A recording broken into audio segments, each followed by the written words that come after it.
ও যদি এইভাবে রাস্তায় না বেরোতো, আমি কাউন্সিলর থাকাকালীনও আমি অভিষেককে চিনতাম না। একদম বাস্তব কথা বলছি।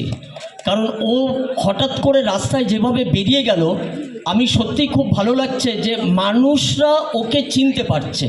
আমরা যারা চিনতাম না, আজকে যে এত ছেলেরা এখানে এসেছে, হ্যাঁ, মানে এত জুনিয়র ছেলে এসেছে, মানে এত কাছাকাছি ও যে কীভাবে এই কয়দিনে পৌঁছে গেল আমি ধারণার বাইরে।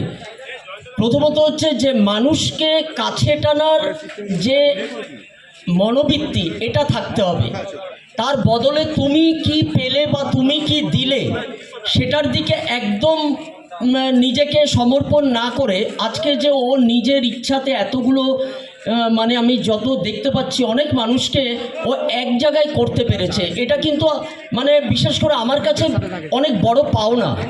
কারণ এই জিনিসটা সব মানুষের মধ্যে গ্রোন আপ করে না। আর একটা কথা কি, যে আমি মনে করি যে আমরা মাটিতে দাঁড়িয়ে আছি, মাটি কিন্তু সবার ওপরে।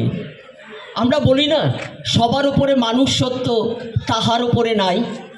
আমার নিজের কষ্ট হয় যখন দুটো পা মাটিতে ঠেকাই, যে আমরা মাটিকে স্পর্শ করে পা নিচু করে প্রণাম করি, সেই পাটাও কিন্তু আমাদের ওই মাটিতে দিতে হচ্ছে। কাজেই কেউ যদি মনে করেন যে মাটিটা অচ্ছুত, মাটি কেটে দেব, মাটি সরিয়ে দেব, তাহলে কিন্তু খুব সেটা দুঃখজনক ঘটনা হবে। মাটি এবং জল এই দুটো কিন্তু মানুষের কিন্তু চাই, তবেই কিন্তু মানুষ বেঁচে থাকার একটা জায়গা পায়। আর একটা কথা বলবো, যে আজকে যারা এসেছেন তারা আনন্দ করুন। মানে এই যে জায়গাটা আমি দেখতে পাচ্ছি, আমি হয়তো এখান থেকে আমডাঙ্গার মন্দিরে অনেকবার গেছি, বহুবার গেছি।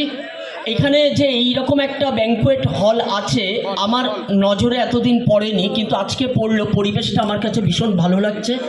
তো আমি চাই আগামী দিনে অভিষেক মানে সবাইকে নিয়ে চলতে চলতে এমন একটা জায়গায় ও পৌঁছাক, যেটা কিনা মানুষকে সেটা একটা পথ দেখাতে পারে।